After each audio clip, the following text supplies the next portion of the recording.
Hello and welcome to News Across Nigeria on Channels Television. I'm Joke Rogers. Coming up on the program today, Nasarawa State Governor to construct bridges and other road infrastructure in rural areas.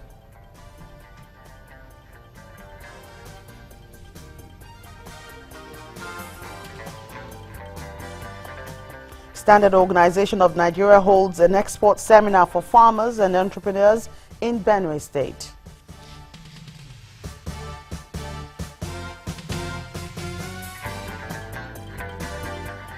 And unregistered waste collectors take to the streets in protest in Edo State.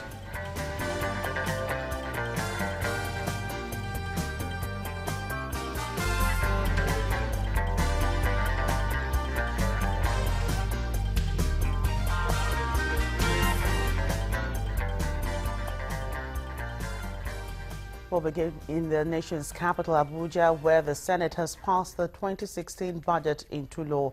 The Senate Committee on Appropriation had presented a budget of 6.06 trillion naira to the Senate for passage yesterday. In the report, the committee set recurrent expenditure at 2.6 trillion, capital expenditure at 1.5 trillion, and fiscal deficit at 2.2 trillion. The committee observed that the executive presented the budget late to the National Assembly and it had a lot of inconsistencies. Some ministers even disowned their budgets. The committee recommended that going forward, the Budget Office must work with the MDAs in preparing their budgets.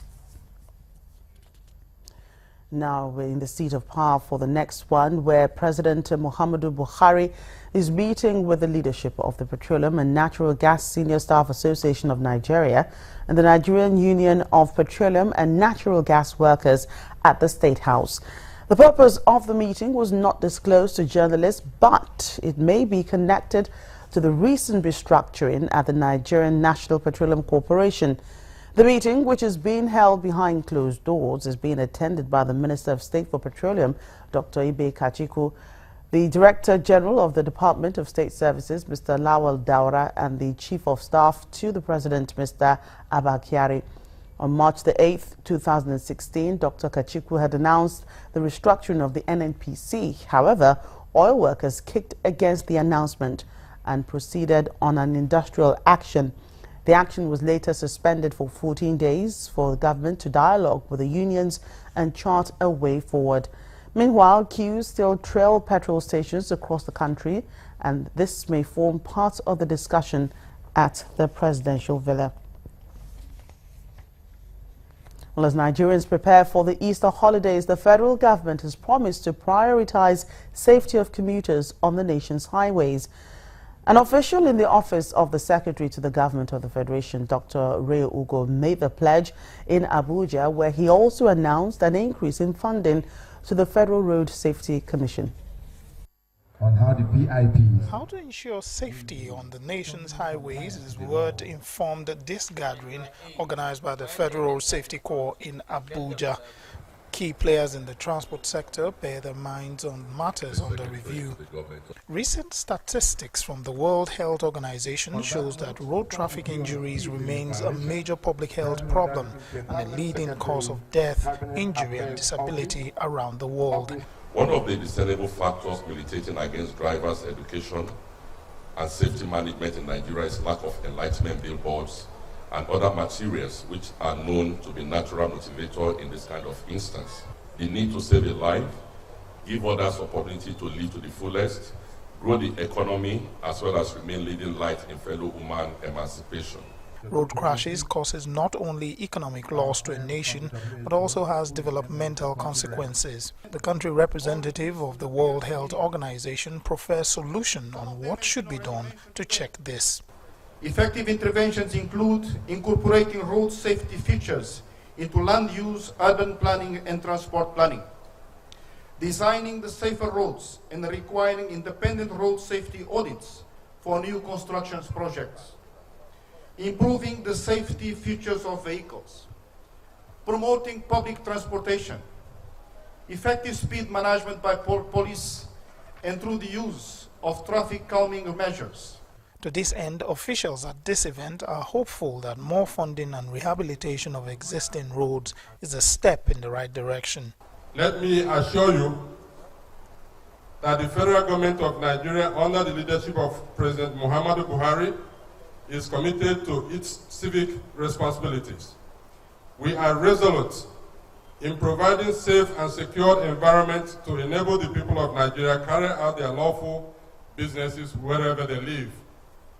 To this end, this administration will never relent in the provision of necessary funding, increased personnel and logistics support to enhance the capacity of Federal Road Safety Corps to carry out its statutory mandate more effectively and efficiently. While the spate of road crashes across the country raises concerns, the consensus here is that road safety is the duty of all road users in the country and calls for the collaboration of everyone. Governor Tanko Almakura of Nasarawa State, north-central Nigeria, has promised to embark on the construction of bridges, culverts and box drains in all rural areas of the state. The governor believes that massive infrastructural development can improve the tourism potential of the riverine communities in the state. Collapsed bridges and bad roads are a regular sight across routes to villages in Lafia East Development Area of Nasarawa State. The people are worst hit during heavy downpours in the rainy season. This may have prompted the state government to take action.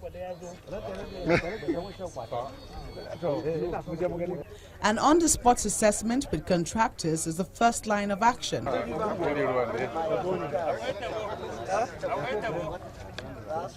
This has been the centerpiece of my administration's focus, particularly this year. If you look at the budget, you discover that substantial attention has been given to making life easy to live by the people of rural communities. And one thing we find very, very, very disturbing, and that has caused so much hardship for the people in the rural communities, are the issues of culverts and bridges that sever them from each other during the peak of the rainy season.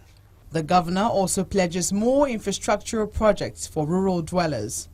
Areas that are most vulnerable, that have the greatest challenge, are areas in the Lafia East, Lafia North constituency.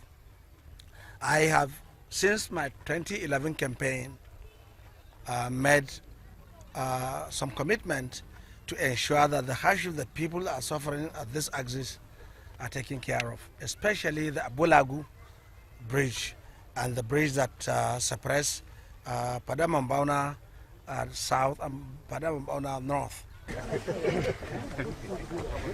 Before the governor rounds off his tour, he makes a quick stopover at Tungandaudu, a riverine area where he promises to revive the tourism potential there. When we come back on a news track, plans are underway to reduce unemployment in Abia State. That's in a moment. Please stay with us.